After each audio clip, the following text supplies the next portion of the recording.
wa inna ilaihi roji'un, turut berduka cita yang sedalam-dalamnya atas tragedi kecelakaan kereta di stasiun Kereta Bekasi Timur Senin malam kemarin. Saat ini kita sudah terhubung dengan reporter kita dari tim CNN yang berada di stasiun Bekasi Timur untuk mengetahui situasi terkini. Kita juga akan tunggu untuk A. Irfan.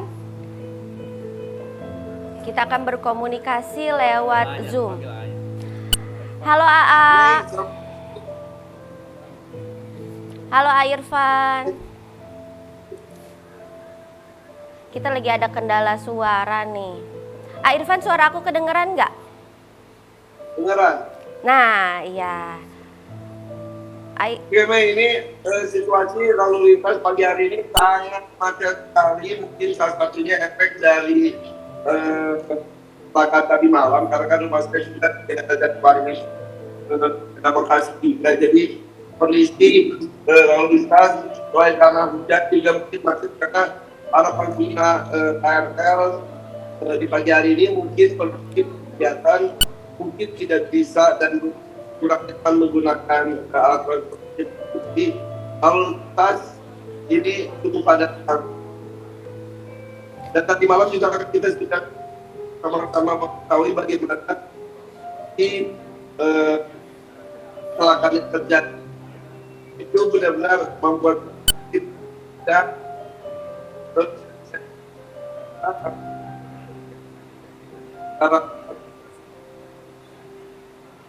di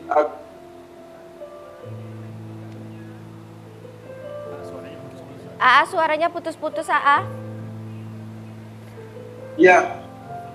Iya, jadi memang kita juga menghimbau untuk para pengendara dan juga pengguna transportasi umum untuk selalu waspada dan mengutamakan keselamatan karena keselamatan adalah prioritas utama. Arafi juga tadi malam ya dikabarkan sempat datang ke lokasi kejadian ya. Betul.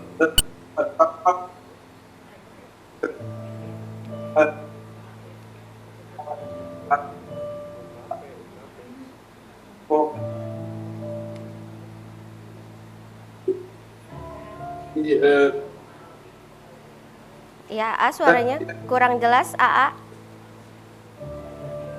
Iya. Ini kita lagi masih mencoba menghubungi reporter yang berada di tempat kejadian dari tim CNN. Apa sudah bisa dihubungi?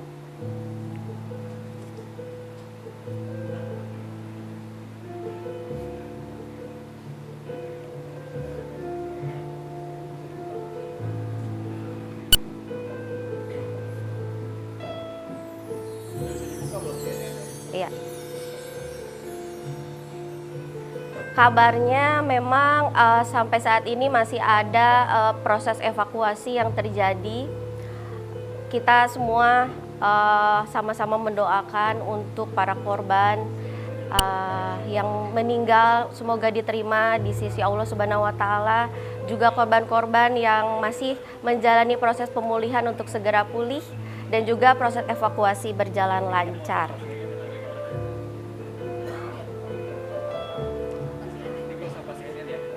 Kabarnya sampai saat ini juga situasi stasiun-stasiun masih belum beroperasi untuk lebih fokus pada proses evakuasi.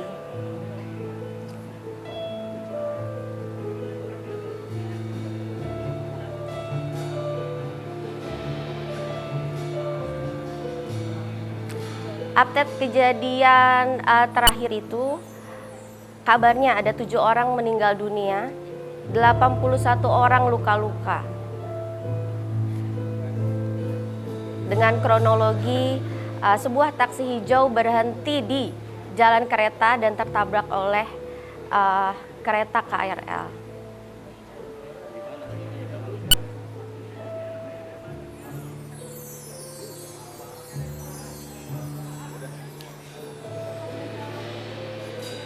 Tadi di perjalanan juga sempat memang keadaannya itu tidak seperti biasanya, sempat padat. Mungkin juga itu efek dari banyaknya orang belum bisa menggunakan alat transportasi umum seperti kereta.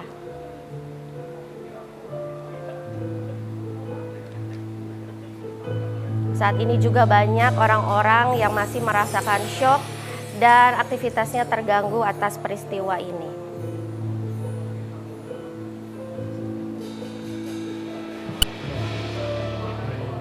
Oke, kita masih mencoba menunggu reporter dari tim CNN untuk melaporkan kejadian yang aktual dari tempat kejadian perkara.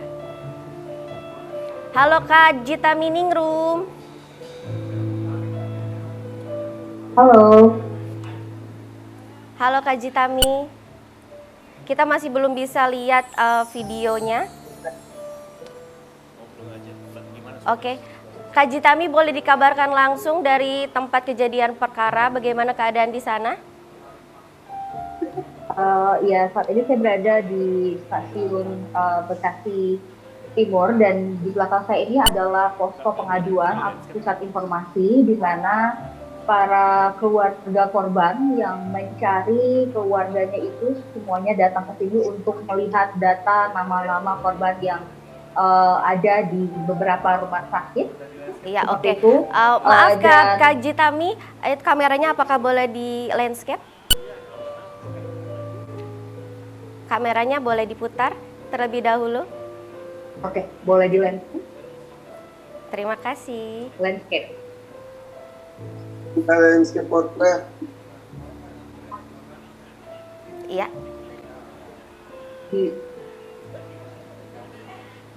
Sebentar ya.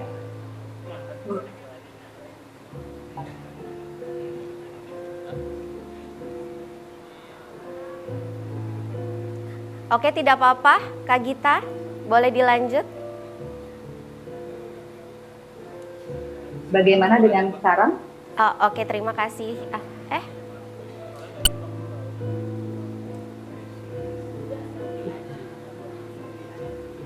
Oke, tidak apa-apa Kak Gita, silakan dilanjut laporannya. Yes.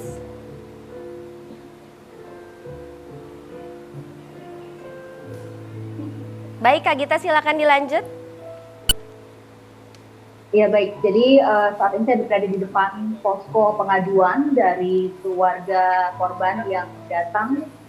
Sejak pagi tadi sudah banyak sekali keluarga korban di sini yang mencari data terkait dengan keluarganya yang juga berada di dalam kereta atau KRL yang terlibat dalam peristiwa ini. Seperti itu bisa dilihat seperti ini suasananya. Jadi keluarga nanti akan datang dan kemudian menanyakan atau melihat list dari korban-korban yang saat ini ada di beberapa rumah sakit yang ada di sekitar stasiun Bekasi Timur ini. Dan juga saat ini ada beberapa keluarga yang tidak bisa menemukan namanya dalam list rumah sakit tersebut dan mereka masih menunggu begitu. Misalnya ada Bapak di sebelah kiri saya saat ini yang masih menunggu kepastian terkait dengan informasi anaknya, yang dimana ia mengatakan bahwa terakhir informasi yang dia dapatkan adalah tadi malam anaknya menumpangi kereta listrik yang kecelakaan semalam, dan sampai saat ini dia tidak mendapatkan informasi lagi dan dia tidak bisa mendapatkan nama anaknya di dalam list yang ada di sini. Informasi terakhir tadi pagi ada konversi dari pihak PT KAI, Basarnas, kemudian juga dari Wamenhub seperti itu yang mengatakan bahwa ada 81 korban luka-luka dan 7 meninggal dunia seperti itu. Tetapi ada update terbaru lagi, sepertinya ada yang lebih dari 7 korban meninggal dunia begitu, karena baru saja tadi kami melihat ada lagi beberapa kantung jenazah yang baru saja dibawa dari dalam keluar menuju ke rumah sakit Polri begitu.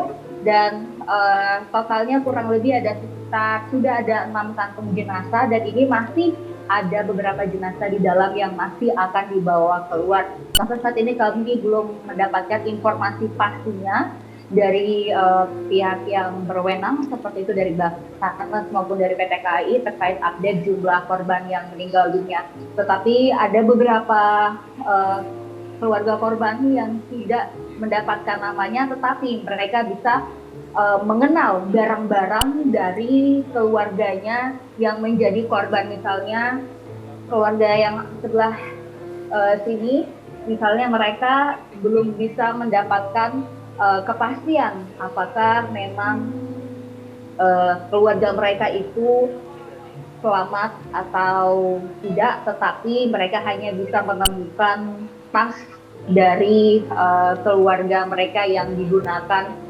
semalam, dan itu juga bisa dikonfirmasi karena di dalam tas tersebut misalnya ada data-data pribadi seperti KTP maupun juga ada dompet dan barang-barang yang dikenali oleh pihak keluarga.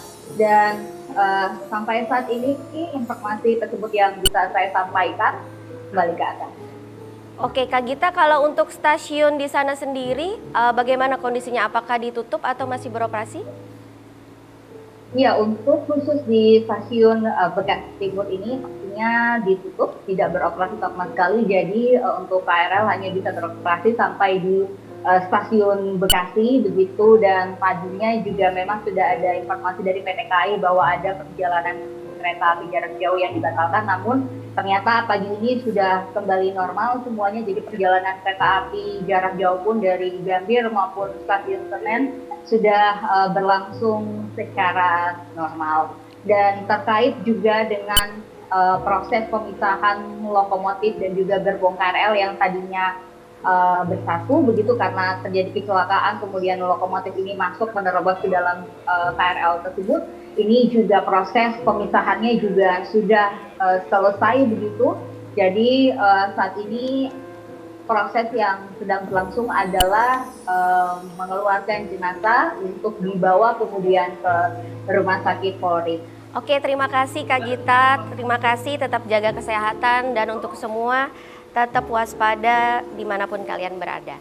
Habis ini kita akan ada update lainnya, jangan kemana-mana, tetap di FYP for your bike.